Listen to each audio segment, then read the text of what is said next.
सामने जो red light दिख रही है, पीली बत्ती लाल बत्ती लग रही है, वहीं के उसी के आसपास धमाका हुआ और आपको देखेंगे पूरा एरिया कॉर्डन ऑफ हो रखा है। सामने जो है स्वाट टीम, उसके बाद एनआईए के अधिकारी, पुलिस के आला अधिकारी, तमाम बल यहाँ पे मौजूद है। थोड़ी देर पहले गृहमंत्री अमित शाह भी यहाँ आकर गए हैं। अस्पतालों में उन्होंने जाकर के जो घायल हैं उनके हालात का जायजा लिया है। अब जो सबसे बड़ा सवाल ये है, क्योंकि जब रात के तकरीबन 11:30 बजे हम ये वीडियो शूट कर रहे हैं, तब ये बात एकदम क्लियर हो गई है। दिल्ली पुलिस के कमिश्नर ने इस बात पर पुष्टि की है कि चलती हुई गाड़ी ने ब्लास्ट किया था। चलती हुई कार आई और उसने धमाका किया, और क्योंकि वहाँ पर रुकी रेड लाइट के पास तमाम गाड़ियाँ थी आसपास, और आसपास जो गाड़ियाँ मौजूद थे उनके परखच्चे उड़ गए। उन गाड़ियों में जो धमाका हुआ उससे लोगों की जान गई। अब तक जो सूचना मिल रही है उसमें 10 लोगों के मौत की पुष्टि हो गई। हमारे साथी विनय सुल्तान है जो अपडेट इकट्ठा कर रहे हैं, लेकिन मैं थोड़ा सा उस तरफ भी आपको ले चल के दिखाने की कोशिश करूँगा। और सबसे बड़ा सवाल ये है कि वो गाड़ी किसकी थी। जो आप थंब पढ़ के यहाँ पे आए हैं, उस सवाल का जवाब अब मिल गया है कि वो गाड़ी किसकी थी। लेकिन उस तरफ मैं कुछ और गाड़ियाँ और कुछ और जगह दिखाना चाहता हूँ। असद, बहुत आराम से आइएगा, सुल्तान बहुत आराम से आइएगा, क्योंकि धमाका इतना तेज़ हुआ और उस धमाके के बाद धीरे धीरे से उतरना। उस धमाके का असर ये रहा कि आसपास यहाँ इलाके में, जैसे ये एक गाड़ी खड़ी है, इस यहाँ तक असर आया। आवाज़ देखेंगे तो बहुत सारी चीज़ें बिखरी हुई, आपको ये कांच के टुकड़े दिखेंगे यहाँ पे गाड़ियों के। जो ये आप देखेंगे तो ये ब्लास्ट के बाद कोई मेटल है किसी गाड़ी का। ये आपको देख करके साफ समझ में आता है कि किसी गाड़ी का जो परखच्चा उड़ा है, उतनी दूर से उड़ करके यहाँ 200-300 मीटर दूर आकर के गिरा। इस पर जो ब्लैकनेस है, क्योंकि वहाँ पे सैंपल कलेक्ट किए जा रहे हैं, तो यहाँ तक जो है परखच्चे उड़ के आए। गाड़ी के टुकड़े यहाँ पे हैं, ये शीशा यहाँ पे टूटा हुआ है। बहुत ज़ोर का धमाका हुआ है। जब हमें प्रत्यक्षदर्शियों ने जो बताया कि जब मैं यहाँ से 1-1.5 किलोमीटर दूर था, वहाँ तक लोगों ने बताया कि एकदम पूरा इलाका दहल उठा था, ऐसा लगा कोई भूकंप आया है। तो आम जनमानस की जो चेतना है वो ये मानने को बिल्कुल तैयार नहीं है कि ये सीएनजी का ब्लास्ट है। ये कहीं ना कहीं इशारा कर रहा है कि ये आतंकवादी हमला हुआ है राजधानी दिल्ली में, दिल्ली के दिल में, दिल्ली के एकदम भीड़ भाड़ वाले इलाके में, चांदनी चौक में। और ये धमाका अभी इसकी पुलिस ने भले पुष्टि नहीं की है, लेकिन आशंका इसी बात की जताई गई है। विनय, जो कार है, जिस कार की बात की जा रही है कि कार चलती हुई, वो कार कौन सी थी और एग्जैक्ट ब्लास्ट की टाइमिंग क्या रही? एग्जैक्ट ब्लास्ट की टाइमिंग जो है वो 6:55 पे ब्लास्ट हुआ है।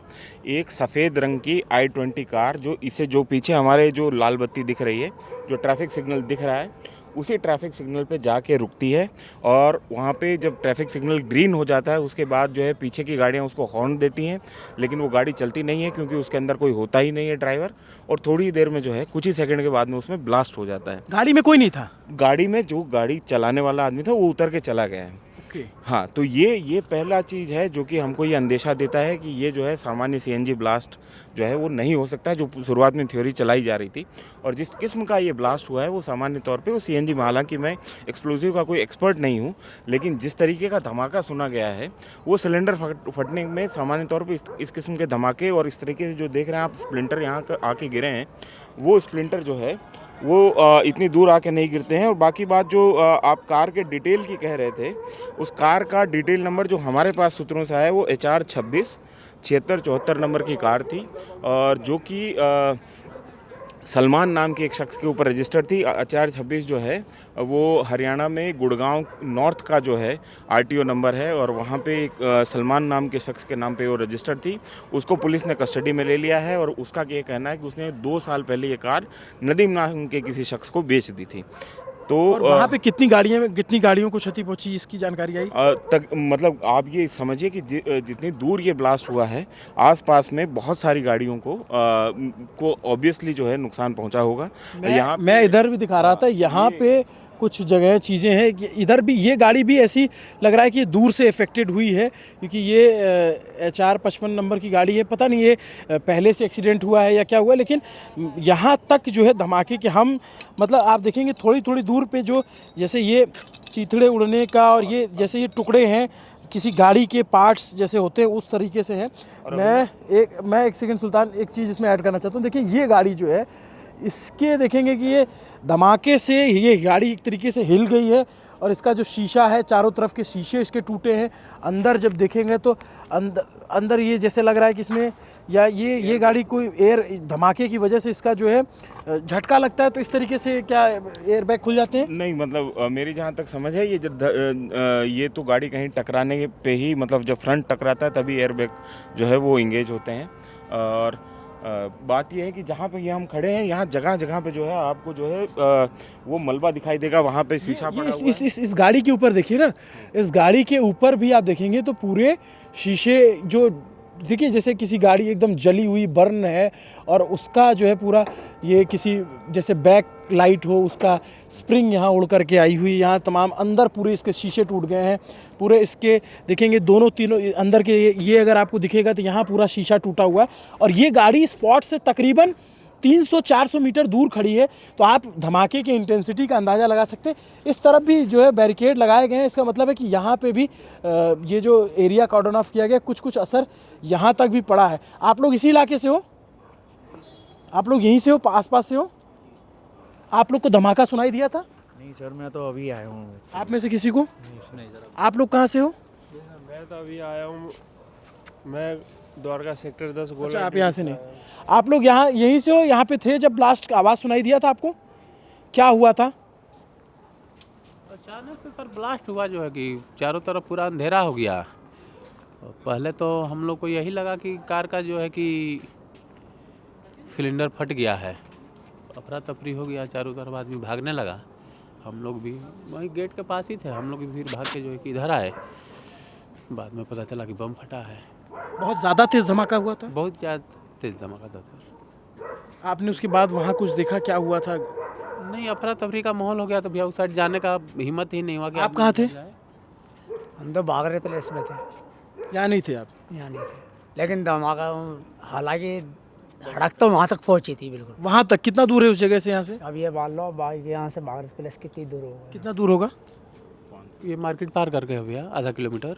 आधा किलोमीटर दूर तक आवाज़ गई थी? आवाज़ बहुत दूर तक गया भैया, बहुत तेज ब्लास्ट था, तेज ब्लास्ट था। बोर्ड देखिए ना, बोर्ड पूरा फट गया है। हाँ, ये आप देखेंगे, मतलब आप दिन में जैसे जैसे दिन होगा वैसे वैसे आइडिया लगेगा कि एक्चुअल में इसका इंटेंसिटी कितनी थी, क्योंकि ये कोई सामान्य धमाका नहीं था।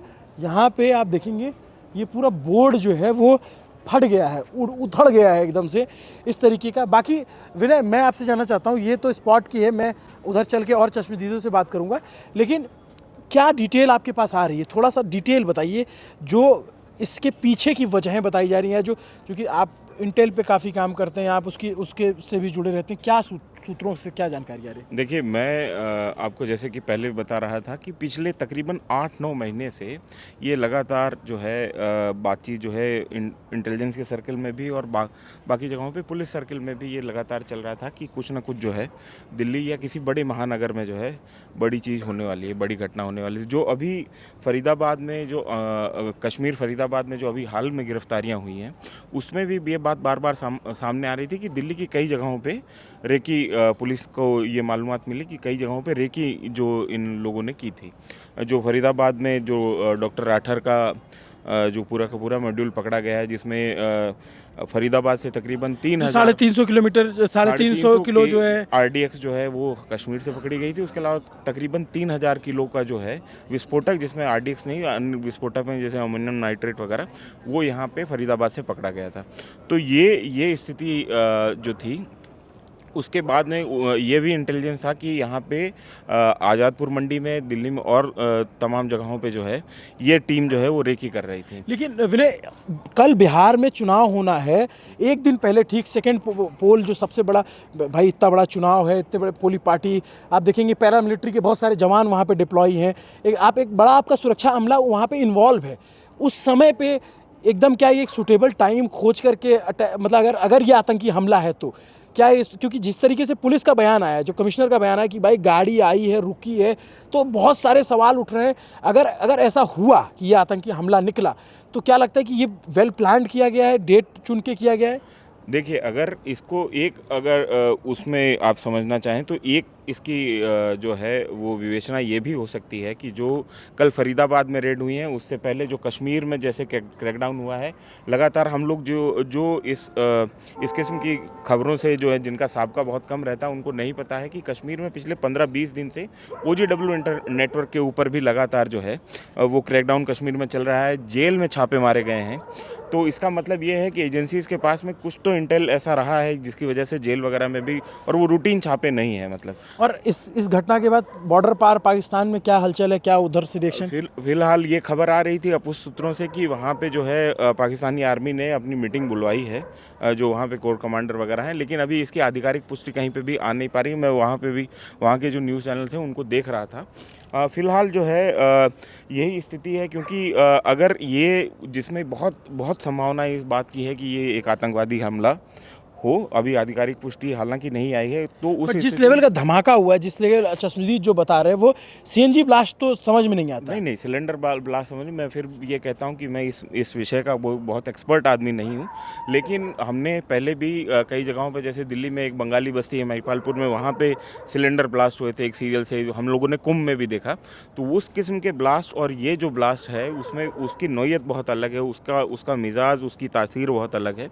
ये जो ब्लास्ट है और जिस तरीके से किया गया लाल बत्ती पे और ऐसी कार में किया गया जिसमें कोई था ही नहीं, लोग पीछे से हॉर्न दे रहे थे, ये सारी चीज़ें इस बात को बताती है कि ये एक जो है प्लान जो है हमला हो सकता है। अब देखिए, इसमें जो बड़ी बात है कि जो सलमान की कार थी उसने नदीम को बेचा और उसके बाद उस कार में धमाका होता है। इसमें क्या एंगल निकल के सामने आता है, क्योंकि देखिए 2013 के आखिर के बाद से, और ख़ास करके नरेंद्र मोदी सरकार की ये एक बड़ी उपलब्धि में गिना जाता है कि 2014 के बाद से जो सैनिक आउटफिट हैं भारत के, जो जवानों के, जो चाहे नगरोटा हो या फिर और जगहों पे हो, और कश्मीर घाटी को छोड़ करके बाहर आतंकी हमले नहीं हुए। तो ये बात मंच से कही गई कि देश सुरक्षित हाथों में है। लेकिन अगर यह आतंकी हमला निकलता है तो वो बयान सवालों के घेरे में आएगा। प्रधानमंत्री किससे सवाल पूछे जाएंगे, गृह मंत्री से सवाल पूछे जाएंगे, क्योंकि राजधानी दिल्ली में हुआ है। इससे पहले कांग्रेस की सरकार में भी कई धमाके हुए थे, दिल्ली में, मुंबई में। लेकिन अगर अब ऐसा होता है तो जिस बात को लेकर पीठ पर थपथपाई जाती है उस बात पे सवाल भी पूछा जाएगा, और सवाल ये भी पूछा जाएगा कि क्या ये अगर धमाका हुआ, आतंकी हमला है, तो क्या ये इंटेल फेलियर है, क्या ये सुरक्षा चूक है?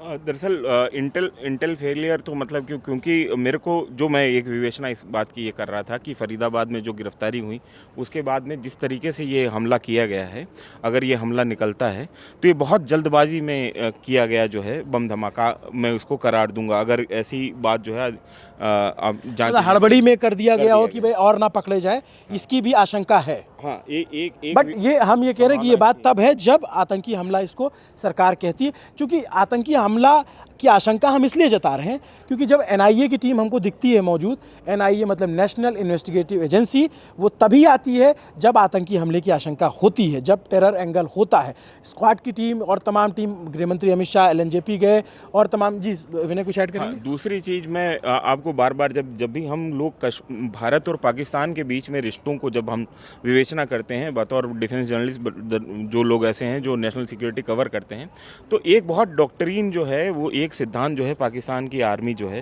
वो लगातार फॉलो करती है। जब भी हम कहीं पे भी नॉर्मलसी का दावा करते हैं तो पाकिस्तान को ये पता है कि कन्वेंशनल वॉर में जो है, वो कन्वेंशनल वॉर में जो है हमारे साथ जो है लड़ाई नहीं जीत सकते हैं।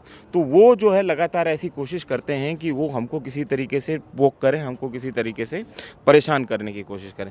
जब भी हम कश्मीर में ये बात कहते हैं कि कश्मीर में नॉर्मलसी आ रही है, कश्मीर में टूरिज़्म बढ़ रहा है, कश्मीर में सारी चीज़ें ठीक हैं, अमन आ रहा है, तब हमने ये देखा है कि कश्मीर में भी हमले हुए हैं। और अभी जो है 31 तारीख को सरदार पटेल की जो जयंती थी, उस दिन जो है NSA अजीत डोभाल ने बाकायदा एक लेक्चर में ये कहा कि 2014 के बाद से हमने ये नहीं देखा है कि इंडियन हार्टलैंड में जो है, इंडियन मेन हार्टलैंड में, वहाँ पे किसी भी किस्म का आतंकवादी हमला हुआ हो पिछले 10 साल के अंदर। तो उसके बाद में जो है ये एक आशंका ये भी जो है इसको बनती है, क्योंकि ये लगातार जो है पिछले 70 साल से चीज़ें इसी तरीके से काम करती रही हैं। ख़ासतौर पे 1990 के बाद से जो मिलिटेंसी और कश्मीर इशू के बाद में जो हमने देखा है कि एक सर्ज हुआ है यहाँ पे भारत में टेररिस्ट एक्टिविटीज़ का। और ये सिर्फ एकमात्र ऐसा इंसिडेंट नहीं है जो फरीदाबाद की बात है, इससे पहले जो है गुजरात में कुछ गिरफ्तारियाँ हुई हैं जिनमें टेरर एंगल था, ISIS के कुछ जो है मॉड्यूल वहाँ पे पकड़े गए हैं। उसके अलावा हमें लगातार आराम से असद, आराम से। आराम से, हाँ। उसके अलावा हमने ये लगातार देखा कि इसके बाद हमने लगातार ये देखा कि जो जीपीएस स्नूफिंग की कोशिश भी पाकिस्तान की तरफ से हुई, और इन तमाम चीज़ों के बाद जो है एक लगातार जो है तो ये एक जो प्लान किया जा रहा है, मैं एक चीज़ दिखाना चाहता हूँ कि वो सामने देखेंगे लाल किला मेट्रो स्टेशन का गेट नंबर 4 है, उधर भी मेट्रो स्टेशन है बड़ा, आप देखेंगे एक बड़ा मेट्रो स्टेशन का गेट है। चूँकि उधर कॉर्डन ऑफ कर रखा है तो उधर हम जा नहीं सकते, लेकिन इधर भी मेट्रो स्टेशन है। तो यानी दोनों मेट्रो स्टेशन के बीच में सड़क के वहाँ पे भी बहुत सारे मीडिया का जमावड़ा है, बहुत सारे लोगों का जमावड़ा है, और वहाँ पर अटैक किया जाता है एकदम बीचों बीच में। ये अपने आप में अगर अटैक हुआ है, इसको अगर सरकार मानती है कि आतंकी हमला है, तो अपने आप में बहुत घातक चीज़ हुई है, बहुत ही देश को झकझोर देने वाली घटना है। और इस पर सवाल भी होंगे, सरकार को जवाब भी देना पड़ेगा, एजेंसियों को जवाब भी देना पड़ेगा, और कार्रवाई भी करनी पड़ेगी, क्योंकि अगर इस तरीके का कायराना हमला किया गया है तो ये बात सत्य है कि अगर चूक हुई है तो उसका रिटेलिएशन भी सामने आएगा। नमस्ते, अभिनव पांडे नाम है मेरा, न्यूज़ पिंच देखते रहिए, शुक्रिया। मेरे साथ कैमरे के पीछे मेरे साथी असद हैं। हम अभी आपको उस तरफ जा कर के, दूसरी तरफ गलियों के अंदर से जाके चश्मदीदों की बात भी थोड़ी देर में आपके सामने लाएंगे। रात का समय है, थोड़ी देर बाद वो वीडियो भी आपके सामने आएगा। शुक्रिया।